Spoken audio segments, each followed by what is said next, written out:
Croissant frits, l'alternative pour un petit déjeuner encore plus délicieux et savoureux.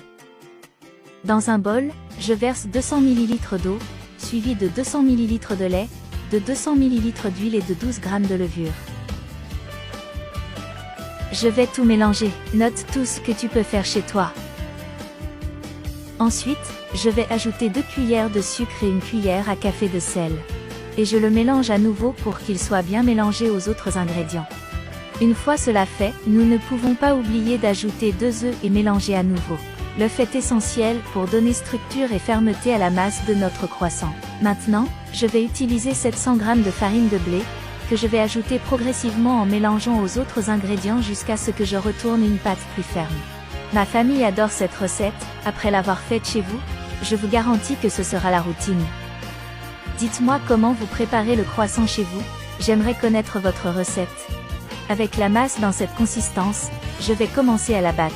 Ce processus est important pour que notre recette crée une texture lisse et élastique. Donc, pas de paresse au moment de battre la pâte. Une fois cela fait, je vais l'ouvrir à l'aide d'un rouleau. Rappelez-vous d'utiliser un peu de farine de blé sur l'endroit où vous allez faire ce processus, en évitant que la pâte ne colle. En attendant, dis-moi de quelle ville tu nous regardes pour que je te fasse un câlin spécial. Le câlin d'aujourd'hui va à Martinez Didier de Namur, Belgique. Je suis heureux que vous aimiez nos recettes. Je vais couper notre pâte en plusieurs morceaux. Ensuite, je vais rouler notre pâte, en laissant déjà la forme du croissant. Et je vais répéter le processus avec le reste des pièces coupées. Que diriez-vous de préparer chez vous et inviter quelqu'un de spécial à manger avec vous? Je suis sûre qu'ils vont tellement aimer le résultat qu'ils vont même vous demander la recette. Je vais mettre tous les croissants dans un récipient. Recette parfaite pour manger tout en regardant un film ou votre série préférée. Une fois fait, passons à l'étape suivante.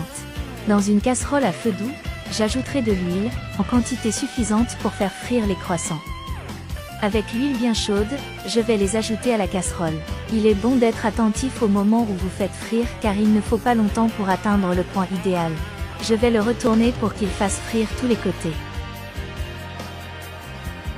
Maintenant, je vais les sortir du pot.